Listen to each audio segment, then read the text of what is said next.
Dr. Anna Toker. I am so excited that we are having this conversation. I have been following you for a while now, and the minute I saw your video on what was in the surgeon's lounge, the staff lounge at the hospital, I'm like, I freaking love this woman. I need to get her onto the Fearlessly Fertile podcast to talk about all things gut health, fertility, all of that goodness.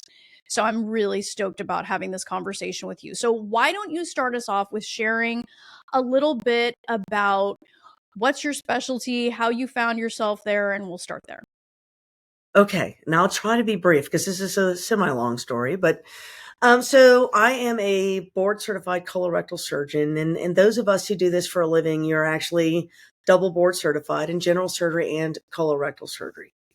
And what that means is that I'm a surgeon who has subspecialized in digestive health, for lack of better words, the lower part of the intestinal tract. Okay, so it's an odd way to make a living. And I have to be honest, when I first started medical school, I already had a master's degree in microbiology and I was going to get a PhD, and I kind of decided that's not really my personality. And I had a little bit of a conflict with a professor, not important. And so I wound up, look, I'm just going to go to medical school, forget the MD PhD. It's cool. I wanted to be a surgeon because that is just my personality, right? I want to fix something. I don't like the concept of just stringing people along with prescriptions and keeping them sick because let's be honest, metformin is not curing your diabetes. It's just kind of helping you control it. So that's not my thing. I want to be able to fix something and move on. And I just have a surgeon's personality. And when I was a chief surgery resident, my husband had just left the army and had just been accepted to medical school. And I'll never forget this. It was 1:00 in the morning. It's trauma victim, gunshot wounds everywhere, right? It's big emergency surgery. I am pregnant. I can't, this is 22, 23 years ago. I can't tell anybody I'm pregnant. It was 2002, I guess. I can't tell you when I'm pregnant. I'm going to be fired. This is the surgery residency program that had me on direct observed therapy with my birth control pills to make sure I didn't get pregnant. Right? That As was it a turned, thing? oh, 100%. Are you kidding? Oh, hell yeah. So it was interesting as most women these days think they're so oppressed. Oh, give me a break. Right. So, but anyway, as it turns out, birth control pills don't work well when you're on antibiotics. So I got some cold, took antibiotics, got pregnant, whatever. Look, my daughter is perfect. But anyway, so here I am. I'm pregnant. Can't tell anybody. I am the chief resident. So I feel like at some point in time, they're clearly going to find out this baby is due in June.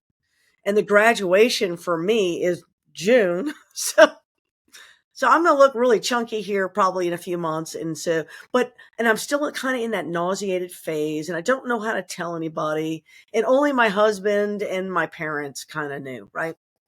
Okay, gunshot wound, middle of the night. Stephen is in medical school in Houston. He wants to be an anesthesiologist. And I am in Dallas finishing up my residency program. And the anesthesiologist is like some 65-year-old dude. And the attending who's helping me, again, 65-year-old dude. And I'm thinking to myself, now, wait a minute. In 8 months, 9 months, when I graduate, that's going to be me with a baby and a husband who's going to be like, where does a child fall in? Like, who's watching my child? Right. And I had this existential response, like, who is going to watch my child? And I never once thought about it because I was pursuing an intellectual curiosity. And of course, we always wanted children. And for us, like, you get married, you have 2 children and all this kind of stuff. And it never really occurred to me how that rubber was going to meet the road until that moment when I was pregnant.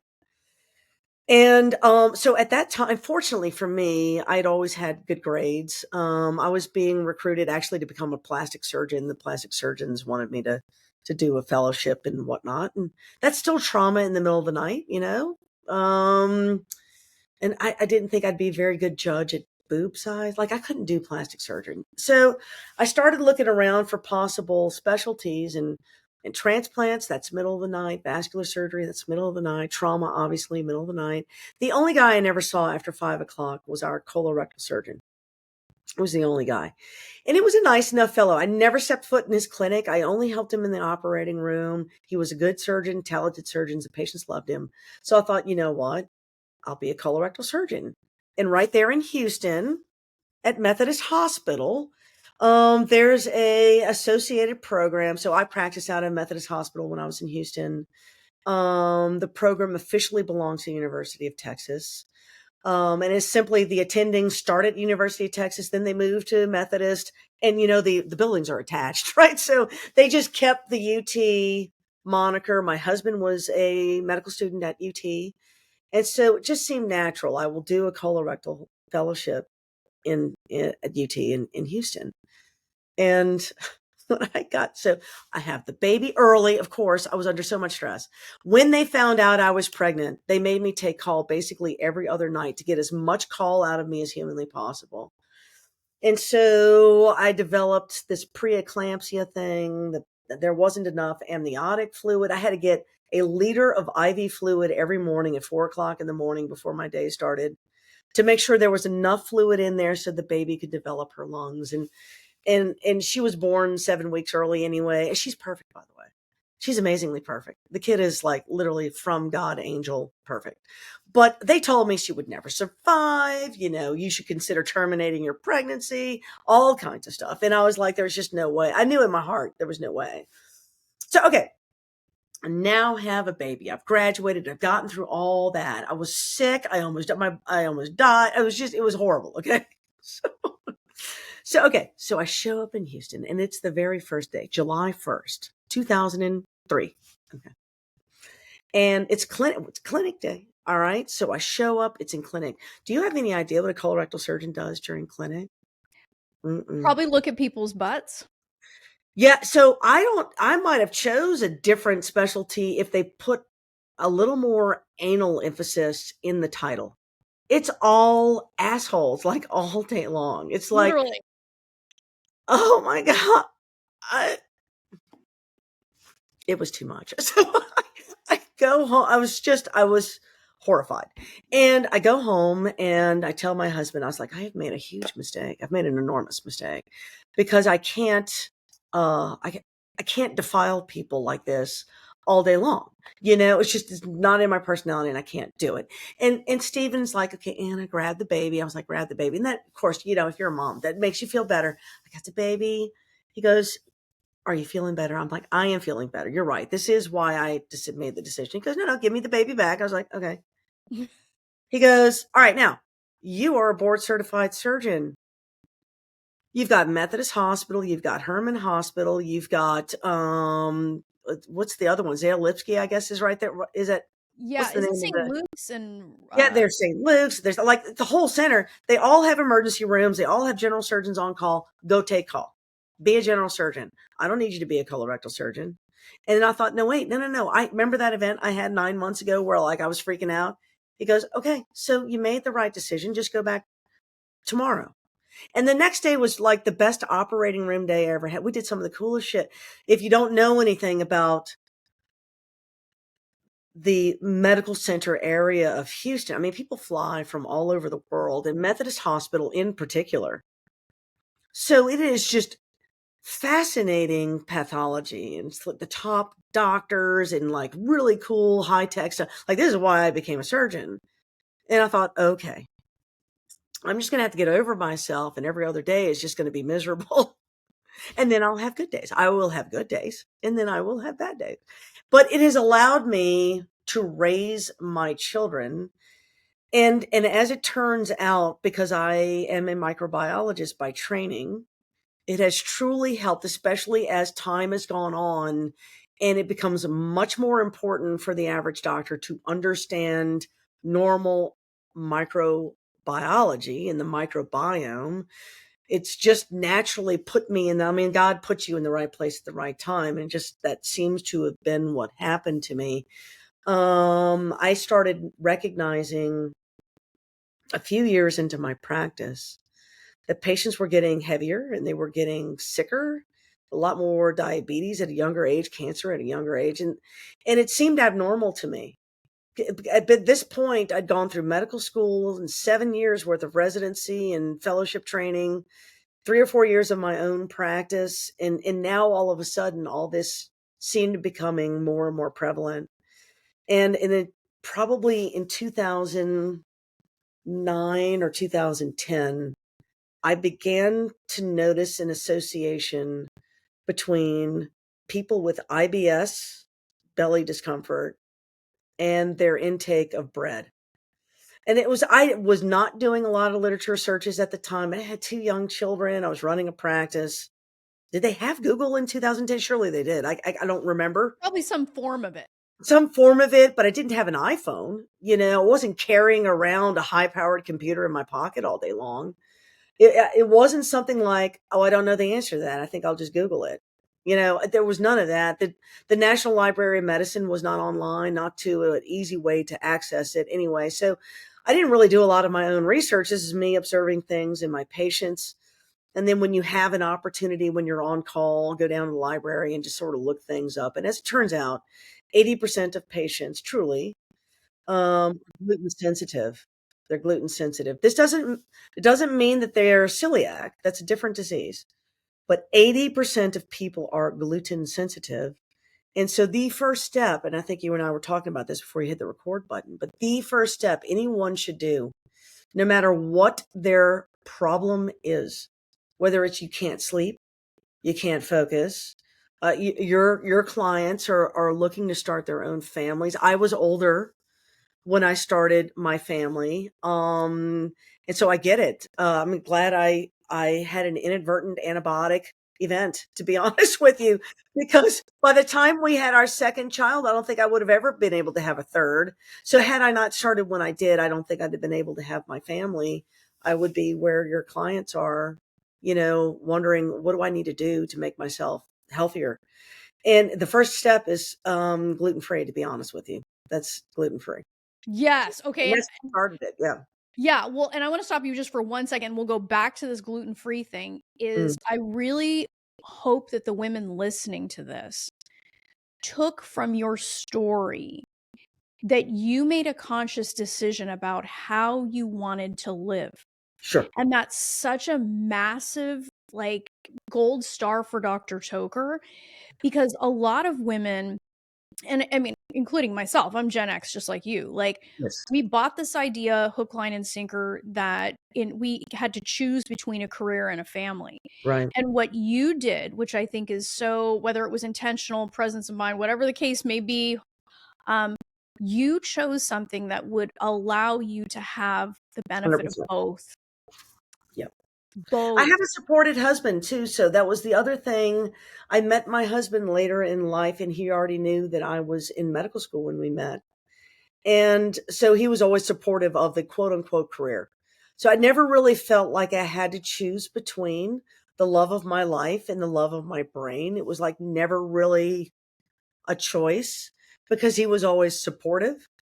But having said that, now as an older person, when I tell my daughter who's 21, in retrospect, I should have spent more time actually focusing on him and the children. So for all the things that I did, like you, I mean, Gen X, Lord, we drank from the hose. Do you know what I'm saying? Like we're that last generation that was just like, to hell with it. The combination of old school and technology, right? So, I did make a conscious career decision. Oftentimes, I did not work the longer hours. I did not work the extra shifts. I don't take volunteer ER call because I do want to be home with my family. Having said that, patients have free access to call me 24 hours a day, 365 days out of the year for the last 30 years. We recently took a vacation. It was the first 7 days where my phone was off ever since the man had ever met me, and so it's hard to kind of connect with family and kids. Yes, I'm watching the football game, but yes, I'm being consulted by the emergency room. Am I really present? So on the one hand, I made good decisions, and on the other hand, I probably could have done better. And I do warn my daughter. I tell her that honestly, the single most privileged group of people happen to be women who are educated. And it is simply because we don't have to pay the bills. We never feel compelled to pay the bills for our family. But every man, no matter what his background is, it's their genetic gumption. They feel like they have to do so. So the men are driven very different. We're driven on an intellectual standpoint. I can say no if I wanted to. But men feel like they can never say no. My husband didn't get to see the plays and the concerts, and he didn't go to a lot of the games. I brought them to school, and I met them at baseball games, not Steven. And he misses that, right? So I feel sorry for him, and I feel like maybe I could have given him a little bit more of my own attention. We're doing that now that the kids are gone, right? So I'm totally changing my life. The last 2 years, I have completely decided to change my professional attitude as, you know what, you get me when you get me. And if I'm booked, I'm booked. What am I going to tell you? I can't I be there for everybody. you know what though? I think that's real emotional maturity and professional Age. maturity. Yeah, it's Yeah, age. I think Yeah. it's both of those things. So, but I just wanted to point that out because I think that's a message that, because my audience are lovably type A, control freaky professionals, Yes. physicians, lawyers, teachers, nurses, Yes. you name it. Yes. I think we need to hear that Yeah. from other very accomplished Yes. women that it's okay to make those choices and that Yes. we It don't is. need well, yeah, and that we don't need to live by a masculine standard of achievement in order. Don't. You live in a man's world. Like my daughter is a music producer, and there are no women music producers. She's living in a man's world. And I tell her, as someone who's spent her whole life in a man's world, number one, a man will never actually understand your drive towards your own children. They can make fun of you for showing up late. Who cares? You're the one who got to bring your kids to school, and to listen to them talk in the back of the seat is irreplaceable. You do not need your coworkers to think anything more of you.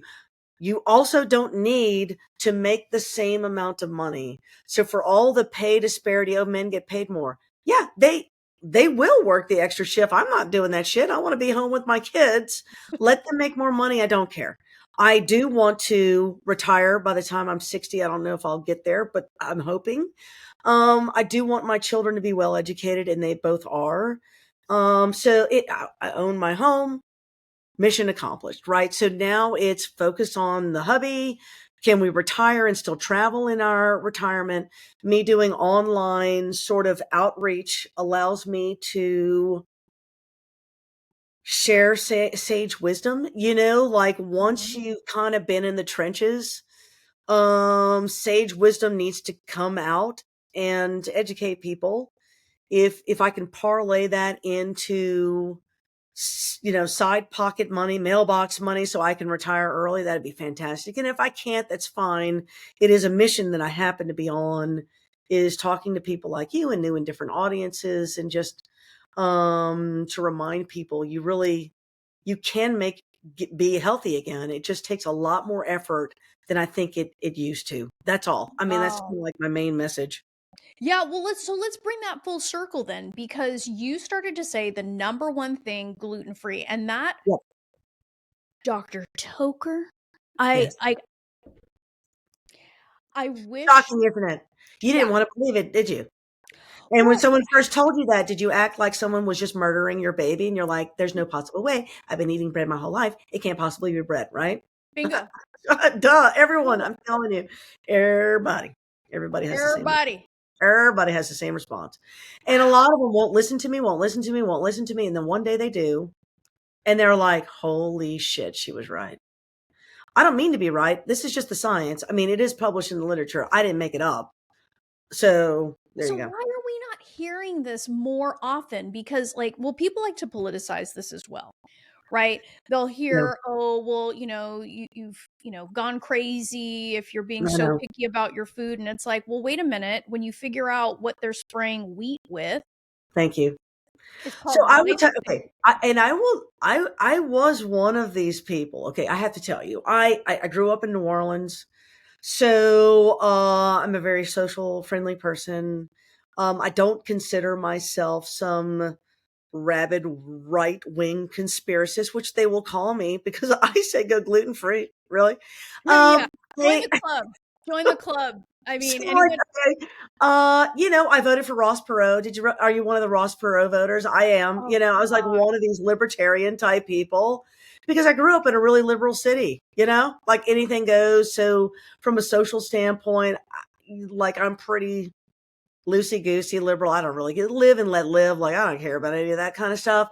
I don't like paying lots of taxes and not seeing the benefit. Like when I'm driving down a road and there's a hole in the road, if you want to call me a right wing conspiracist because there's a hole in my road that I paid to be fixed and it's not fixed, then I guess you can do that.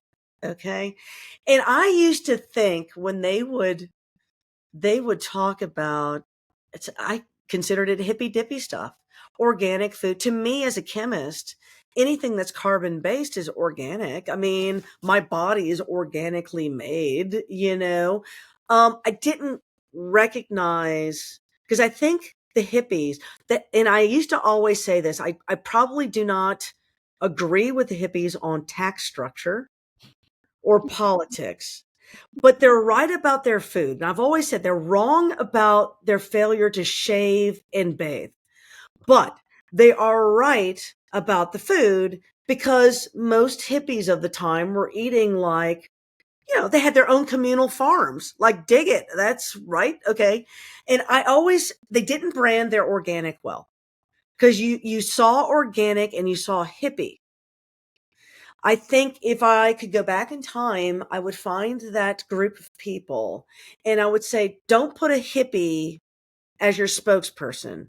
Put a mom with two children as a spokesperson. And then all of a sudden, everyone's going to pay attention because every person recognizes you want your child to be healthy. And so I was one of these organic schmorganic, who cares? Was literally my thought probably until 2009, 2010. And when I started recognizing that people were ill,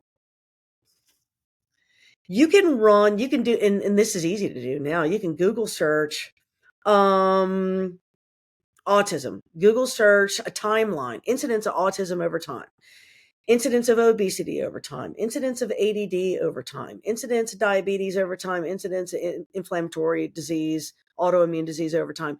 Every single one of those curves looks identical. You can stack them on top of each other. It's the same curve. And it all seems to start in the late 70s, early 80s. And so what happened? So, okay, fine, let's go down the history trail. Like what happened, right? So in the early 70s, we began to use, and this was a huge mistake. This is where environmentalists started screwing everything up. We started using food as fuel when they started using ethanol to subsidize cars. Farmers now made more money to grow corn than they did almost any other crop. And so now we got tons and tons and tons and tons of corn, and no one knows what to do with it. It goes rotting in the silos. And so, okay, we could use corn syrup instead of sugar. So now you got corn syrup instead of sugar.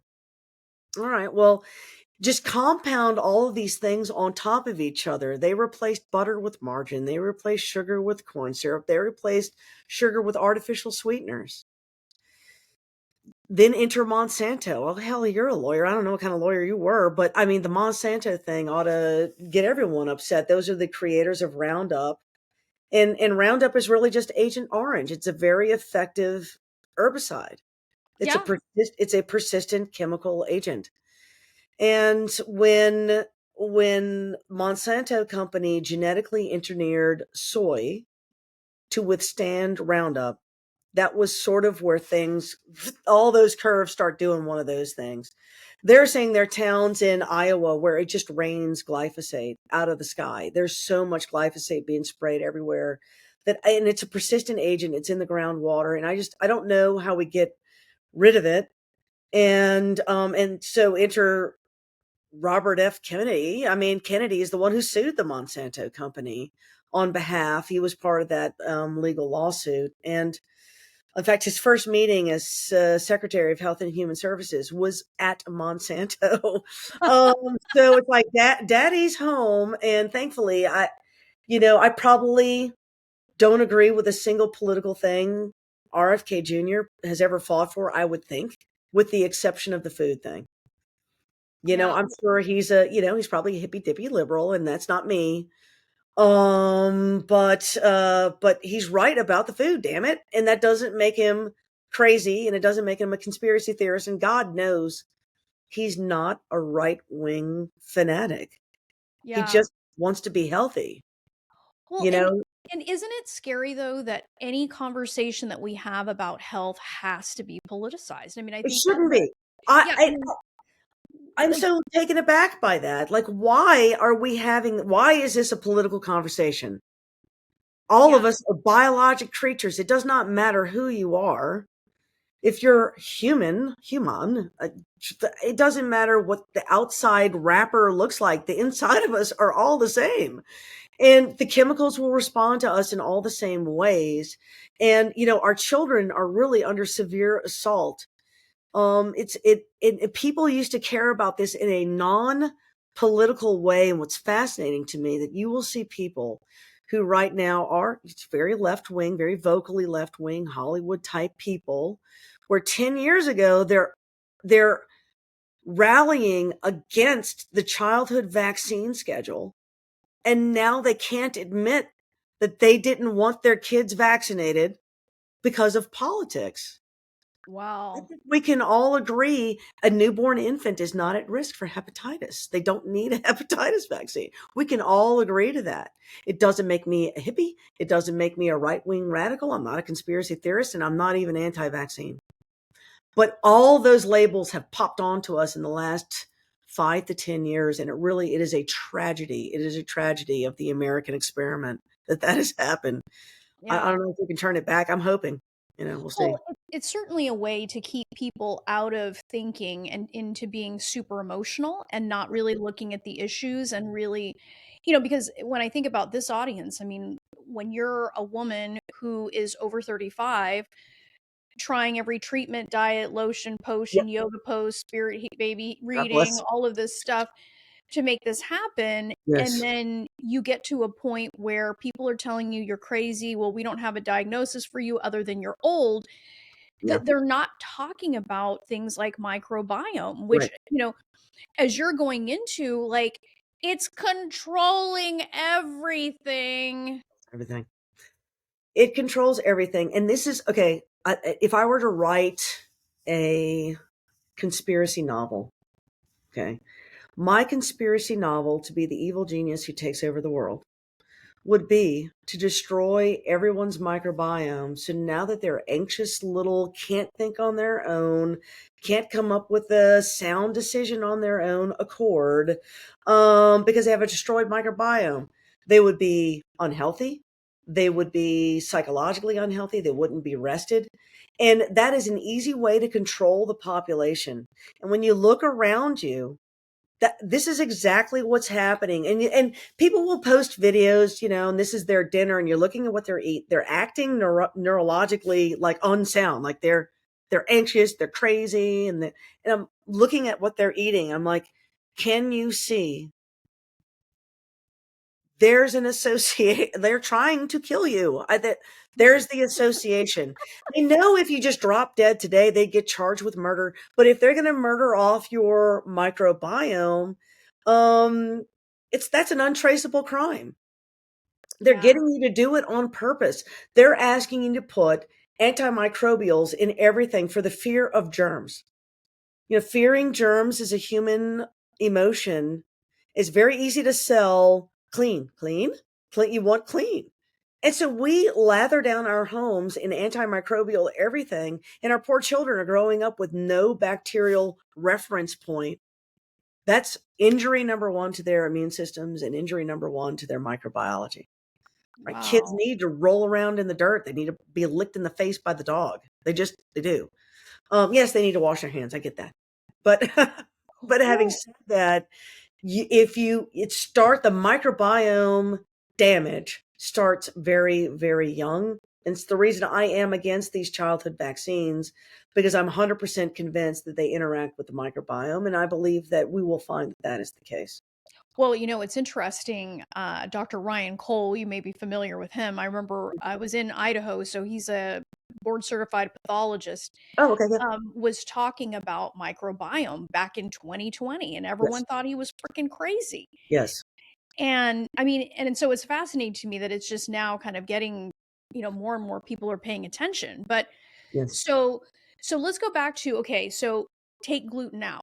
Yes. Like gluten gotta be gone. Like Yeah. Gluten be gone. gluten be And you gone. I can't, mean, this is like, it's like being a drug addict. Okay. You can't be sober if you drink a beer from time to time. Do you get what I'm saying? Right. So it's people, my patients will come and tell me, well, I'm mostly gluten free. No, and I can, if you want to know the science why gluten is bad, I'm happy to give you the 5-minute rundown on that.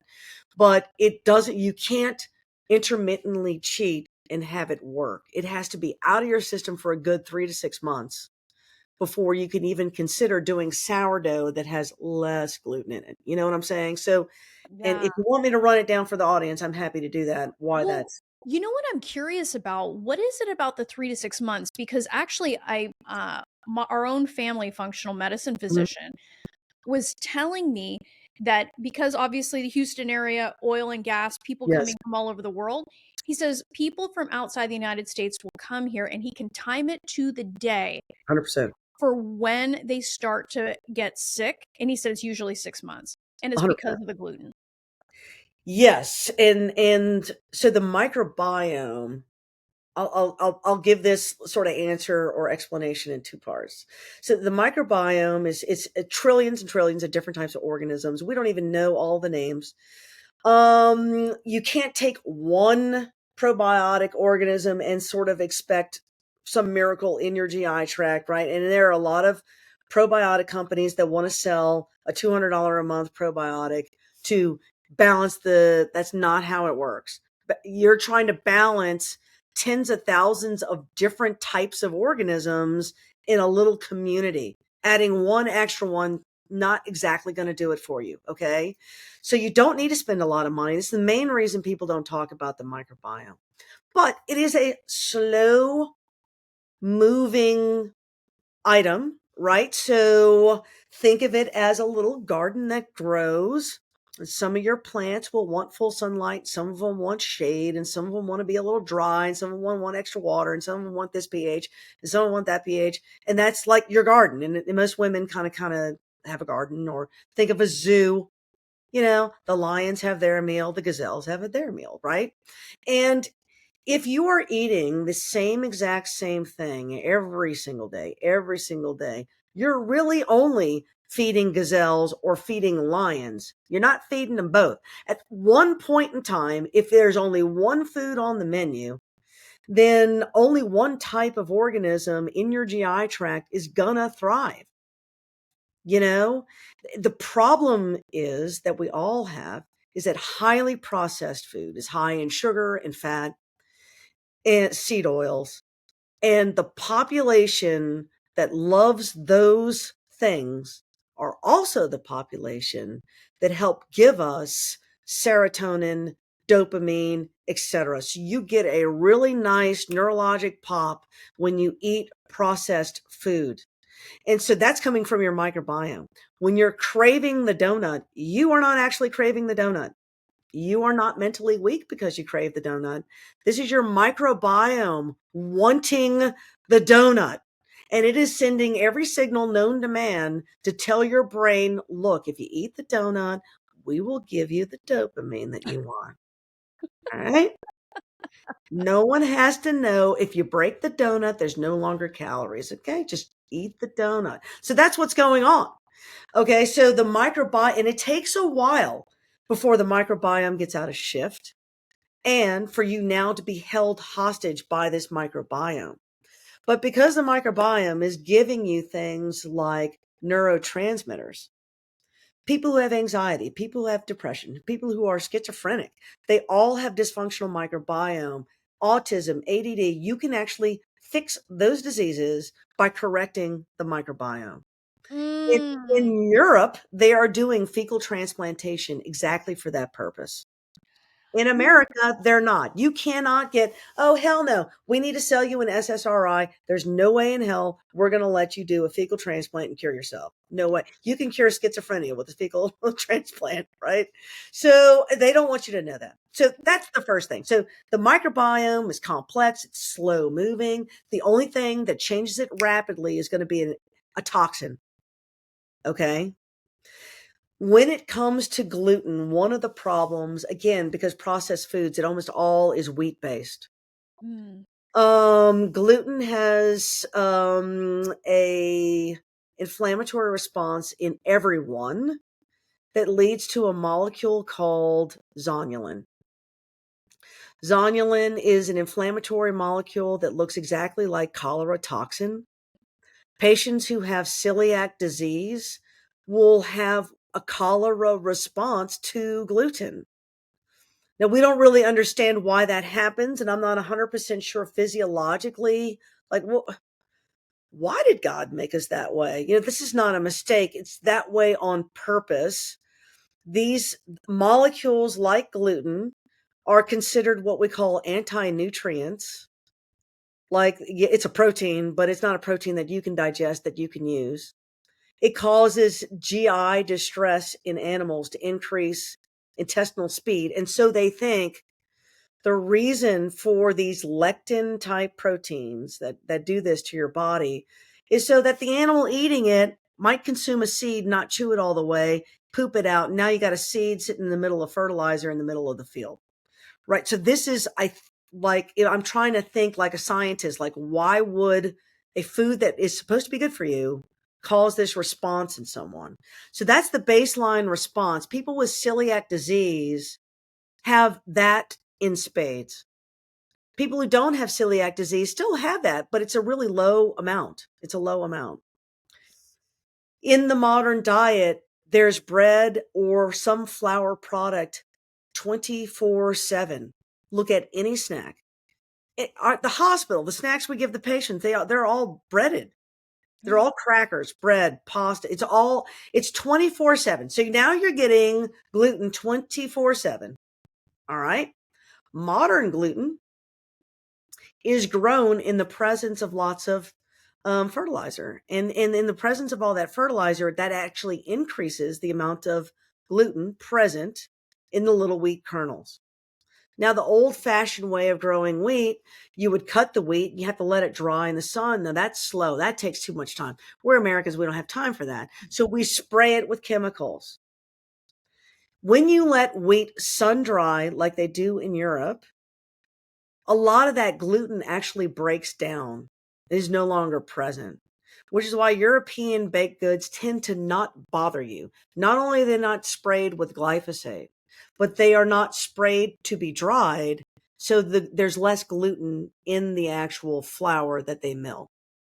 American flour, it's green gluten, it's spray dried and instantly milled, which means it's got the maximum amount of lectins and inflammatory gluten. And now that is what's being put in everything. And God forbid they're coming up with a GMO wheat that they can spray with an herbicide, right? So it's like we don't learn. No one ever pays the consequences. And they have a political lobby. The second you say, you'll get banned from wherever you're posting this right now because of the statement I just made. Sorry. But it's just like they have a political lobby. They control the social media, and they don't want people to know. They don't want you to know a real answer. They don't want you to think that God put you on this planet with everything you need. They want you to think you have to go to the store and buy a drug or you're not going to be healthy. You And know that what? You know what's crazy? I just saw a post today that Yahoo News was running, trying to say that people with home farms are, creating this bigger carbon footprint than, and it's like that's the danger. That's the real problem, is people growing food for themselves. It's the I can't even believe that people even take this stuff seriously anymore. well, you can't take it seriously because do you know what the food for a plant is? It's carbon dioxide. That's the What? retardedness of this statement. Like, if there was no carbon dioxide in the air, we would not have oxygen because plants give us oxygen because of carbon dioxide. It Well, is and there's not funny. even enough carbon right now, Right. Dr. Toker. I was just reading something the other day that was saying our levels of carbon in our atmosphere aren't even like No, it's not even great for plants. no, It's not enough. it's not It's enough. not too much. Correct, right? And it's the other issue I saw about the methane. I did a a little video on the methane thing. Cows fart methane. All right, it's cool. Methane is a carbon-based molecule. It actually gets stored in the soil as a reserve. It's a carbon reserve. So if you will think of the world, the planet, as like a little scientific experiment, you got to save some for later. There's always a need to save some for later. Carbon dioxide is stored in the water. It dissolves into water and is locked in place, and when the temperatures outside are elevated, carbon bubbles out of the water and increases carbon in the atmosphere. When the atmosphere cools, carbon goes back into the water. So, water is a heat sink basically for carbon dioxide. Earth, land is a sink for methane. Okay, so it's a cyclical thing. It's a biofeedback loop on the macro. And so telling you that you cannot have a fireplace at night because of the carbon dioxide is a laughable statement. Put 3 plants around that fireplace. Problem solved. Giving someone extra money for your plane ticket to offset your carbon only gives money to the airline department. This does not plant a tree. If you want to do something, every time you fly to Europe or you go visit your parents 5 states over, plant something. That will offset your carbon. Don't you worry about carbon. That's not something for you to worry about. I saw an article. Now, you're a lawyer. Tell me what Mhm. to think about this, counselor. Mhm. I saw an article. The surgeons, the American College of Surgeons published this, and I almost wanted to vomit. Same day colon resection. They want you to have a massive colon resection and be sent home. Why? Because it would save carbon dioxide. Yeah. Now you're going to die at home because no one's watching you. But other than that, as long as you didn't burn all that CO2, you'll be fine. Like, That is I mean, it's nuts. It's nuts. I specialize in robotic surgery. I do try to get patients home as soon as I possibly can. But when something bad happens, it happens instantly, immediately, and a patient would die if they were at home if it happened. And it happens 1 to 2% of the time. wow. That You I know, mean, so like, that's bonkers. That's it's bonkers. bonkers. I like, there's, and what's fascinating is the paper did not at all address how many of those patients had a complication at home and had to come right back to the emergency room. How many Wow. of those people had a serious complication and even died? They didn't discuss it. Well, It how much doesn't more even matter. carbon are they putting in the air having to go back and forth? That just makes this whole thing crazy. Yes, right. Oh Stupid, my stupid, god. I mean, stupid, stupid, stupid, stupid. But this is the world we're living in. And so we're being poisoned and then we're being lied to. And then they're trying to make you feel guilty. But just so you know, this conversation, I am breathing out carbon dioxide. And the plant in the corner over there is saying, thank God, right? Because if I weren't in here doing it, that poor plant would be starving to death. Do you know yeah, what I'm my saying? plant's waiting for me right there. Just keep flapping your gums, Rosanna. Yes. But think Happen to about bones, Roseanne. Yeah. yeah, I mean, but think about this. It's like when you think of the problem, like when you think like a woman, like it just drives me bananas because they could never find anything technically wrong with me Yes. according to, Yeah. medicine, why I Yeah. wasn't conceiving. They were Yes. so quick to blame my age. Yep. Yep. They Yep. were so quick. I mean, I remember going to my REI and saying, "Hey, could my stress have something to do with this?" 100%. Yes. Yeah, I'm like, I was trying rape cases, child molest cases as a prosecutor, working 80 hours a week, and Yes. they said, "No, the data doesn't show that stress has anything to do with this." It's crazy. And even though instinctively I'm like, that doesn't seem right, but I didn't go to medical school, so maybe I don't know I don't Yeah. know anything about this, but it's like what you're sharing here that the microbiome is the mind and body are working together. In fact, it's Yes. going like this all the time. Yeah, there's actually, and very specifically, there's something called the gut fertility axis. What? Share more. Yeah, so the microbiome is responsible for a couple of different things from a hormonal standpoint for women in particular. It's called the estrobolome. It's the group of bacteria in the GI tract that helps your body process estrogen. So there's a balance between estrogen and progesterone. And estrogen can't be in too high of an amount in your body. And if it is, that will affect your fertility. You'll become estrogen dominant. That's what polycystic ovarian disease is. And so, too much estrogen will convert peripherally to testosterone.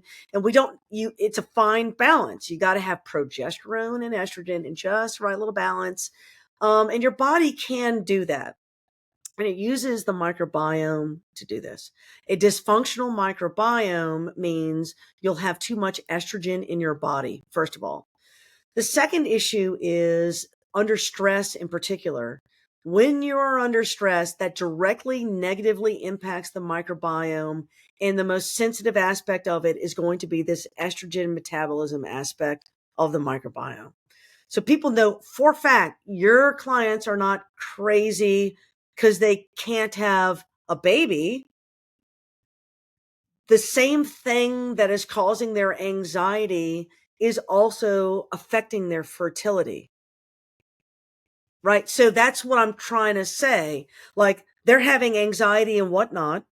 And then, of course, it doesn't help when how is it that someone who's 20 can have 7 pregnancies and don't care about this baby? And here I am, 45 years old, and I haven't had a child yet. Right. I get it. I mean, I know so many people like that. Other surgeons, one of my employees is in this exact situation. And then you start feeling the stress of that. That only makes things worse. Then it gives you the anxiety. Then you have all the guilt and all this kind of stuff. And none of that is necessary or required. It is just a lot of the difficulties will come straight down to when you're under stress is when the problem is. And it's like that old wives' tale that the second you stop worrying about whether or not you're going to get pregnant, that's when the baby comes. You I know? just, I tell women this in so many different ways, Dr. Toker, that Mhm. but they're so conditioned and trained to think that I'm going to pop a pill and I'm going to be Yes. fine. And it's like, Yes. look, you can't out treat, out surgery, out diet what's going on in Yeah. your mind. 100%.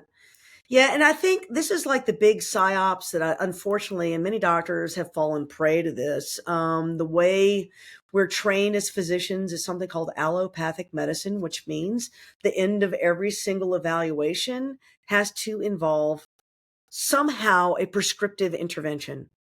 Now, where I was trained at LSU, that prescriptive intervention was often diet because our patients didn't have the money for insurance or drugs. So we did a lot of dietary manipulation. But people are trained to believe you got a headache, you take an ibuprofen. You got this problem, you take that problem. You got, if you wanted to lose weight, you just need to take this supplement. And you're not having this problem because you're missing a supplement. There's some other issue, and it really starts with inflammation of the GI tract. And that inflammation, the number one inflammatory molecule is gluten. So kind of like to circle back. Did I complete the circle? Okay. So I to complete the perfect circle, circle. the number one stimulant of inflammation in the intestinal tract, which causes leaky gut, is gluten and this zonulin interaction. It causes a transient. Now it's transient.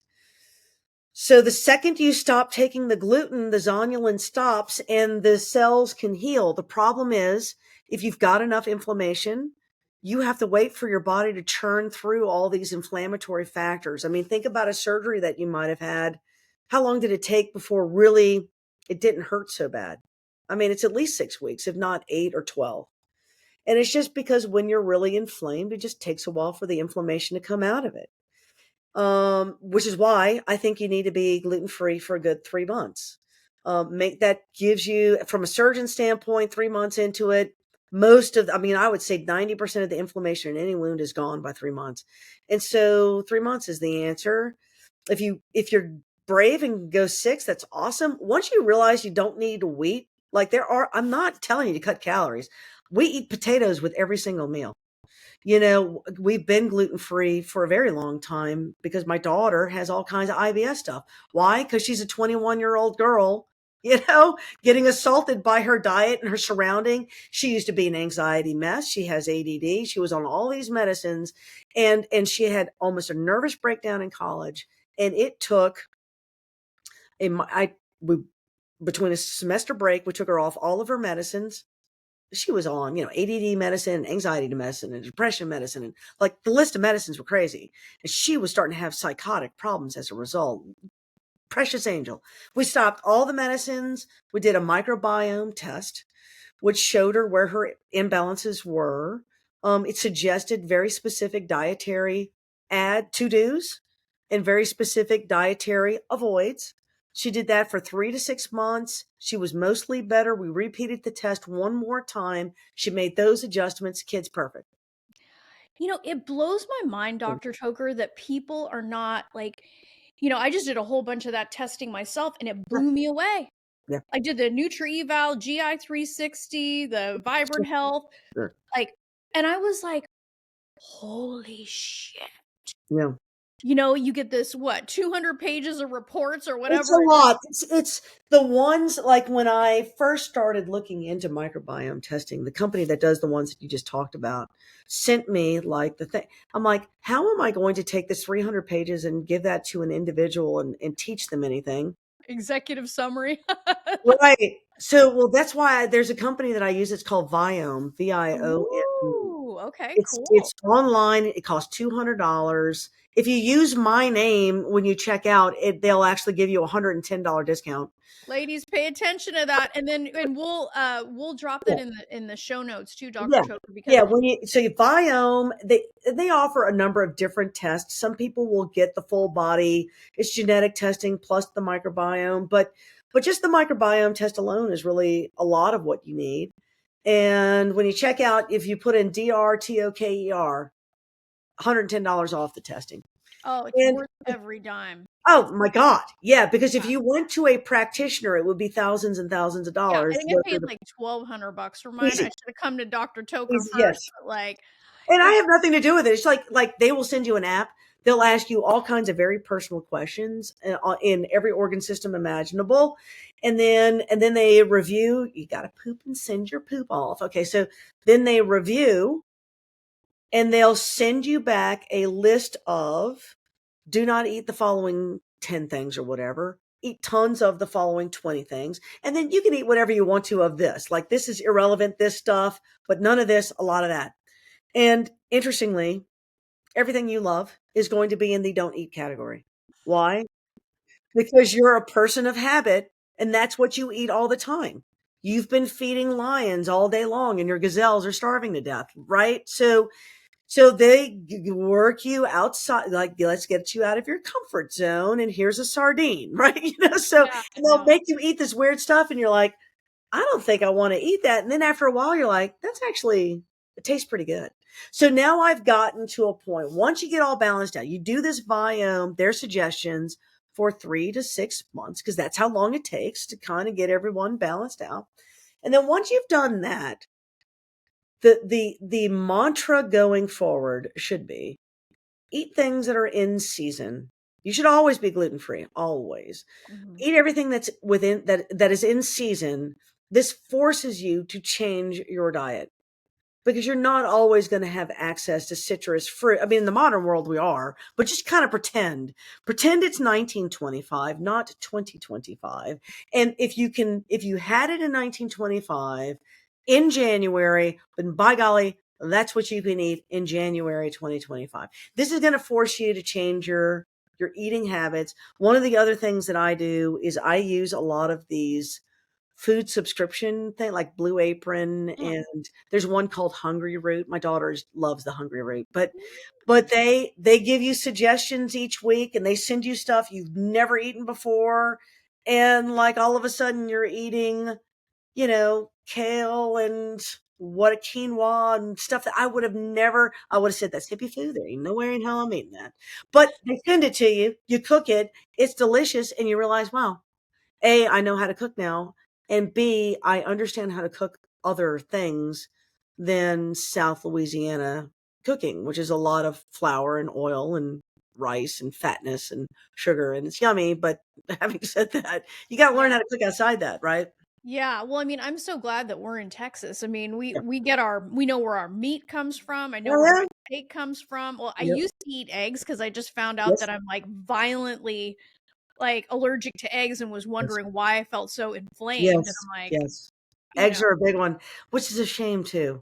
People hate it when I say that. They're like, "What will I eat?" I'm like, there is other food, I promise. Eggs are so convenient. But eggs are an inflammatory. Eggs can be very, very inflammatory, and some people are actually allergic. Wheat is always inflammatory. Cow's milk is the dairy of which we speak when we say no dairy. You could do yeah. sheep and goat and not have the response. Oh, So, like, if really? you want, yeah, if you wanted to eat feta or certain types of ricotta cheese that would be made out of sheep's milk, you would not have a problem. Wow. So Wow. it comes down to the animal. So goats and sheep have almost identical to human breast milk composition. So it's very easy for us to digest. Whereas a cow, not so much. So it's dairy from a cow. Now, if you're going to ferment it as yogurt, and I do have a little yogurt machine, I got stuff brewing right now. That will be easier to digest. Just limit the like the amount. Mm, If you haven't done dairy in a long time and you eat more than like a little quarter cup of yogurt, you'll kind of know it. you'll know. But that's a great way. Getting a probiotic from a fermented food is like one of the best ways you can do it. And it's Yeah, like because there's bazillions kimchi. of organisms there. So Yeah, like all those different yeah. Uh-huh. fermented foods like kimchi and all the other Yeah. stuff like that. I mean, Yep, that's and make or it yourself. sauerkraut. Because Yeah. I will tell you, manufacturers lie. They will put a little bit of vinegar or lemon juice in something to make it taste acidic, and they will say that that's sourdough. That is not sourdough. It takes days to make sourdough, right? And so getting off the shelf sourdough doesn't mean it's low in gluten just Mm, because they said it was sourdough. yeah. So when you ferment dough as sourdough, you will decrease the gluten concentration, but you have to do it yourself. And I personally buy flour from Italy for my bread because it's already lower in gluten. Yeah, oh my gosh. You know, I was doing sourdough up until I did Yeah, this report. yeah, I bought einkorn flour that was love it. Yes, glyphosate free, all of yes, that stuff. yeah. But based on my report, I'm like, I'm not touching gluten for I No, mean, it's like, not worth it. Like in my opinion, it's not worth it. There's too many other options. Cassava flour makes a fantastic tortilla. It makes a decent flatbread. It makes a decent baked goods in general. Cookie. I mean, like you don't have to cut calories. That's totally gluten free. It tastes great. Some gluten free stuff sucks. Granted, God made a potato. Eat a potato. I'm telling you, potatoes I fantastic. love You just that. eat a potato. I And love potato that. everything. We potato everything. So Well, thank you so much, Dr. Toker. I really appreciate your generosity here yeah, and really helping women get back on track because this is a topic that clearly like your microbiome, you know, it's huge. affects your liver, affects your thyroid, affects everything. And so many women are out there being told, "Oh, you know, you have hypothyroid, you Yeah, have all all of of these us. things," and they're not checking their gut. They're Gut no like when I starts, found you got to start with the gut. All disease starts in the GI tract, and it can take a year, 2 years, honestly, before you'll notice traction. So the Americans also like to have instant. So if you change your ways and you're thinking 3 months into it, 6 months into it, I still have some of these problems. Just stick with it, I promise, because it takes a while to recycle. Your body's holding on to a lot of toxins and it can't let them all go at the same time. It just takes a while. So that would be my other suggestion. You just kind of have to give it time. Because the human body is not a machine. It is, but it takes a while to heal itself. Well, and who knows what's possible for you when you heal? All of these people who 100%. told you you were too old to have a baby, it's never going to happen. If Yep. you give yourself the time to heal, Yep. you could find yourself in a much better position. I mean, I ended up being Yes. more fertile in my 40s Yeah. than I ever was in my 30s Yeah. because of what the things and the lifestyle Yep. changes that I had made. I mean, and we have to be thinking also about 40 full weeks of healthy pregnancy. So 100%. these kinds of these habits, microbiome is good for us and it's good for babies. So we need more 100%. long-term thinking on this. Your microbiome will become your child's microbiome. It is critical that it's healthy. Like Wow. that's the first thing you can do for your child is have a healthy microbiome because they get it from you. It's the maternal. No one ever talks about a father's contribution to the baby's microbiome. It doesn't come from the father. It comes from the mom. Wow. Well, so I know you have really cool gut programs that you're doing as well. So I would love it if you would share it with the audience. So not only are they going to check out this biome thing, they're going to check out your Yeah. stuff because Yes, go if they ahead. go, they're probably the one-stop shopping that's easier to kind of find what the stuff that I do is our website, the wellness website, which is drannatoker.com. And we just launched, like literally yesterday, a subscription. Congratulations. I know. So I have had an online webinar where you pay $180 and you get this like encyclopedic 40 years worth of my knowledge on gut health. Almost too much. It's a little intimidating. And so the feedback has been A, super helpful. B, takes a long time to get through this information and actually do the actionable tips. Would you consider doing it as a subscription? One of the subscribers of the big program asked me to do that, and I thought, sure. So for $6 a month, we will send out different information every week with a little action plan on this is something that you can do. And you're going to see gluten free come up, multiple things. We will do emergency broadcasts. So anytime I see something that is outlandish that I think people need to know about, I will throw in some of that as bonus content. And in my Maha moment, Make America Healthy Again moment, little things that you can do around the house to sort of detox the house, or maybe they're getting ready to clean up the FDA somehow in a really cool way, and you need to call your congressman or whatever. So we're going to have little as the time is now, and I'm very grateful to be in this position when these things are going on, because there are some people who do follow my content, and so subscribers will get kind of extra bonus stuff when it comes to those kind of things. So if you have interest in gut health, or just detox and being clean diet as a general rule, then hey, less than a cup of coffee, I mean, I could be right there in your inbox, you know what I'm saying? I would love to figure out, I don't know how do you have like a public text forum that you and your clientele You have, know, or do you do a Facebook group? Or like a lot of people don't do Facebook. That's the thing. we use Signal. It's more secure. We use Signal, we use Signal. Telegram. So in my I was thinking program, about Telegram. Yeah. I was thinking yeah, about having a Telegram channel, and if people wanted to ask a question directly to me, I'm there, and then everyone would see the answer. yeah, that would Um, be the way to go. That or Signal. Dr. Lee Merritt mentioned Telegram to me. That's how I found Telegram, and so I'm yeah, like, that's really awesome. So it's a great yeah. platform. Yeah, pretty cool. So we haven't figured out that part yet, but we, have maybe 100 we had 100 subscribers yesterday. Thank you, everybody who subscribed. Anyway, but so the more the merrier. And as people read through the content and they do their little homework, and they're going to have questions, and they're going to want to have feedback, and feedback will turn into bonus content where I'll say, okay, the top 5 comments this week were XYZ. Let's go over those real quick so everyone's kind of on board. And that way, as a team, it will take 2 years to go through all of the content that is in the program that I converted to this subscription. But in that 2-year period, Grant, I mean, you can cancel anytime you want to and join back up, whatever. But it is a masterclass in biology, in simple to understand terms. And then we try to wrap that into like, this is the diet point that you're going to want to make. You're going to want to try to do this, consider this, time management things. microbiome manipulation type things. Anyway, that's the I think concept. that's wonderful. I love it. And well, and because you understand this literally from the inside out.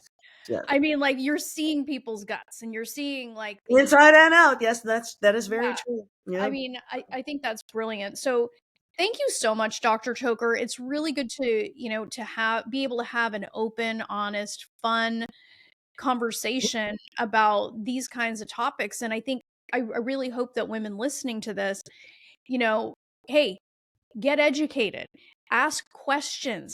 Don't just take, whatever diagnosis you have and take that as like it's over. Yeah.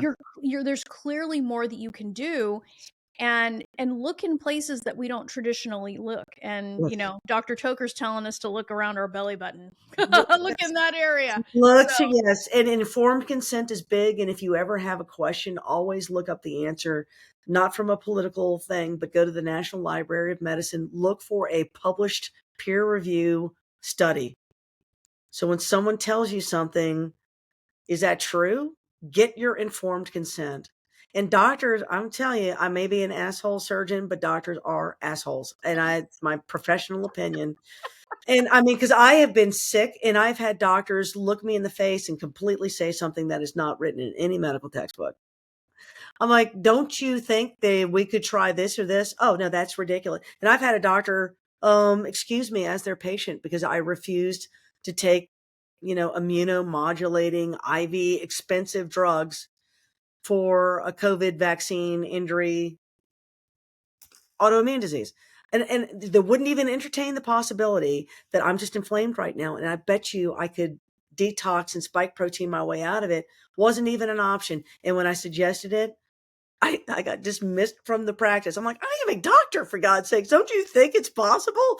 Anyway, yeah. so Well, it's always look for the study and then look who paid for the study. look for the study, look who paid for the, yeah, 100%. It's called informed consent and it is your human right. This is Nuremberg trial stuff. You cannot experiment on human beings. You cannot force them to do something. I am not allowed to operate on someone without explaining to them the risks, the benefits, the expected outcome, what the recovery looks like, what happens if you don't do that. Every converse, I cannot go to an operating room without having that conversation. So I am shocked that so much happens to us without this discussion. And again, your doctor, when you went in, they wrote that prescription. Did they tell you what that medicine was? Did they tell you what it was going to do to you? Did they tell you what the effects long term were? No, they don't. And I don't know how they get away with it. And they make us poor surgeons have these long ass conversations that are scary sometimes. Yeah. And some patients will refuse to do the intervention. That's their informed consent right. We're not in some gulag prison camp where I get to do whatever the hell I want to you. It's like, that's not how it works. That's No. your God given human right to know this information. You're not a doctor. And so I do have an advantage over you. And it's my ethical responsibility to make sure you and I are kind of talking the same language when you agree to let me cut you wide open and fiddle with your giblets. That's like Yes. important. Well, thank you, Dr. Toker. We love you. And we can't wait to see all the good that you're going to be doing in your Hey, programs and out in the yes. world. So thank you. Yeah, if you ever need me to come back, I'm happy to. Oh, I we'd be pleased. I love the sound of my voice, obviously. So Oh, we love it. Thank you so much.